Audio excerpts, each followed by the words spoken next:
દુનિયામાં ચાલણીથી કચરો હાથમાં રહે અને સત્વ એટલે તત્વ નીચે વહી જાય. અને મહાપ્રભુજીના જીવો કેવા છે? એ સૂપ જેવા છે કે તત્વ હાથમાં રહીને કચરો ઉડી જાય.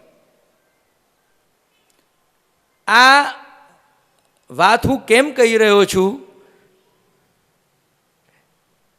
કે ઘણા જૂના પ્રાચીન વૈષ્ણવો જે હમણાં આયુષ્યુત થઈ ગયા છે એ એમ વિચારતા હોય કે આપણા માર્ગમાં કોઈ જોડાતું નથી. પછી વલ્લભની એક આજ્ઞા છે કે જો વિશુદ્ધ હોएगो वही मेरे निकट होएगो, बाकी सब तो प्रवाह में है. અને આ એટલા માટે કહી રહ્યો છું કે પ્રવાહ વલ્લભને ડંસતો નથી, કે પ્રવાહથી વલ્લભ ડગમગાતા નથી. પ્રવાહથી એ તણાઈ જાય જે વ્યક્તિને વલ્લભનો આશ્રય ન હોય. બીજું, આજના પરિપ્રેક્ષમાં કહું તો, આજના કાલમાં કહું તો બધા કરતાં અશુદ્ધ વસ્તુ જે આપણા બધાના લૌકિક જીવનમાં થઈ છે એ છે વાણી.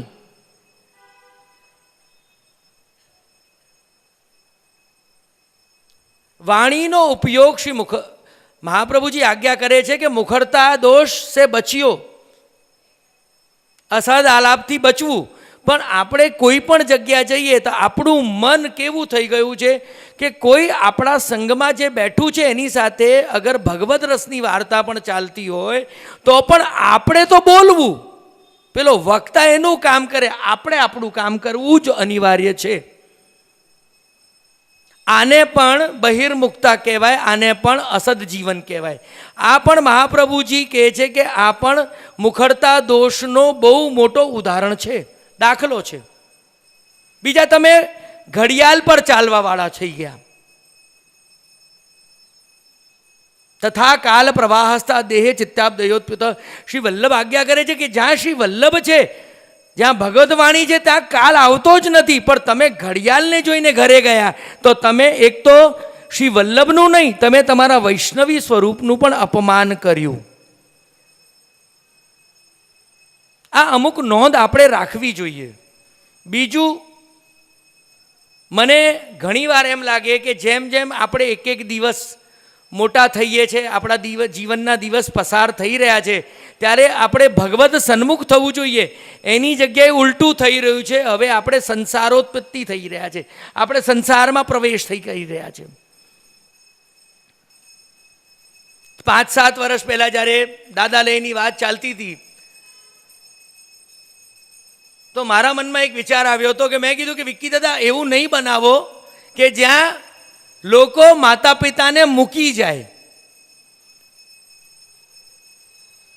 હું તમને એક લૌકિક દાખલો આપું છું કે મને આ વસ્તુ કેમ બહુ આનંદ લાગે છે કે અવતાર પિક્ચરમાં રાજેશ ખન્ના અપના ઘર કરીને બનાવે છે, એમાં જે વયોવૃદ્ધ છે, જે રિટાયર્ડ છે, પેન્શનવાળા છે, કે અકર્મણ્ય થઈ ગયા છે, એમને સકર્મણ કાર્મિક બનાવવા માટે એક અપના ઘર બનાવે છે કે ત્યાં જેમની જે કલા હોય, આપની લૌકિકમાં જે પણ કલા હોય એ આપ અહીંયા બધાની સાથે ભગવત સેવામાં વિનિયોગ કરો. અવ્યાવ્રતો ભજેત કૃષ્ણમ. રિટાયર થઈને પણ આપ પ્રવૃત્તિ કરી શકો છો. આપના અંદર એ પાવર છે. આપ હમણાંથી ડિપ્રેશન લઈને બેસી કે હવે તો અમે શું કરી શકીએ, આ ભાવ ન આવી જવો જોઈએ. કેમ કે જીભ ક્યારેય થાકતી નથી. મેં શરૂઆત કરી વાણીથી.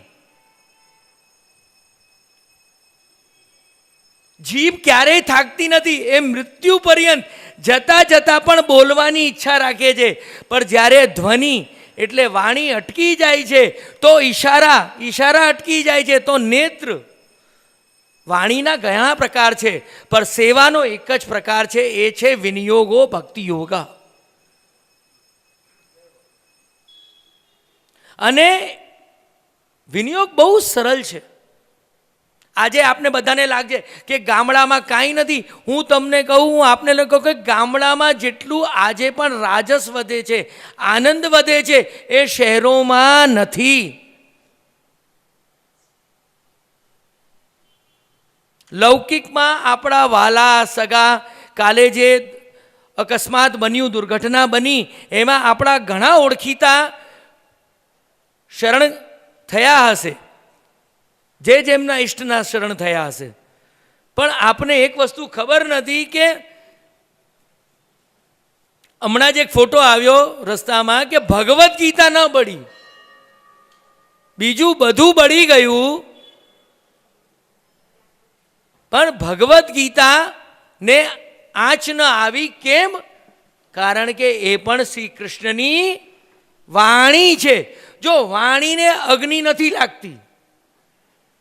આ લૌકિક દાખલો છે. હું વડીલોને કહેવા માંગુ છું કે આપ પોતાની જાતને આ કહેવાનું બંધ કરો કે અમારું કોઈ નથી.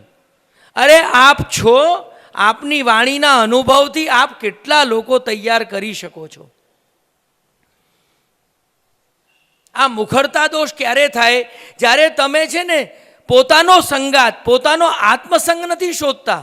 જ્યારે તમે વિમુખ, તે જ મન હરિવિમુખન કો સંગ. વિમુખી કોણ હોય? જે તમને ભગવદ રસની વાર્તામાં આવીને પણ તમને કે તમારે બેન શું કરવાનું હતું, આજે તમે કેટલા વાગે આવ્યા, આવા બધા પ્રપંચને ધતિંગો કરે, જે દંભની વાતો કરી. બધાને વિનિયોગ મહાપ્રભુજી કે દંભાતી નહીં રહિતમ નરમ. દંભ ન લીધું. કેમ દંભ ન લીધું? કારણ કે દંભ જ એક એવી વસ્તુ છે જેના કારણે માણસ નહીં, કોઈ બી જીવ હોય, આ સૃષ્ટિમાં જેટલા જીવ છે જે દંભ કરે છે એ ક્યારેય પ્રભુના સન્મુખ થઈ જ નથી શકતા. હું કઠોર બોલીશ, મને નથી આવડતું, કારણ કે મને ખબર નથી પડતી કે લોકોને સત્ય સ્વીકારવામાં શું વાંધો છે. અગર 1940માં કે 1965માં સોનું અગર 100 રૂપિયા કિલો હતું તો આજે લાખ રૂપિયા છે, તો સ્વીકૃતિ કેમ નથી? એવી રીતે વલ્લભની વાણી 550 વર્ષ પહેલાં પણ જે હતી, ઉગ્ર પ્રતાપ હતી, તો આજે પણ ઉગ્ર પ્રતાપ રહેવાની છે. તમે ડીજેમાં તમે વોલ્યુમ ઓછું નહીં કરી શકો, કારણ કે નાચવાવાળાની જીદ છે કે અમે આટલા મોટા પર નાચશું. પણ જ્યારે ભગવદ વાણી સાંભળવાની વાત આવે ત્યારે તમારા માઇકના સેટમાં કહી દે કે ભૈયા તું એડજસ્ટ કર ને જરા. જે ઉદ્ઘોષ ભગવદ વાણીમાં જોરથી રાર કરવો જોઈએ, ઉદ્ગાર થવો જોઈએ, એની જગ્યાએ તમે એને લો વોલ્યુમ કરો છો. અને જેને લો વોલ્યુમમાં સાંભળવાનું હોય ત્યાં તમે એને હાઈ વોલ્યુમ ડેન્સિટીમાં રાખો છો. અને આ વડીલો સાથે થઈ રહ્યું છે. આપ લોકોને ઘણું કહેવું છે, આપના બાળકોને ઘણું કહેવું છે, અમને ઘણું કહેવું છે, પણ કેમ નથી કહી શકતા? કારણ કે આપે જીવનભર કૃષ્ણ નામ નથી જપ્યું. કારણ કે ઉદ્ઘોષ કરતા તો ખાલી કૃષ્ણ જ છે. શબ્દ દ્વિઘોષિત હુઆ.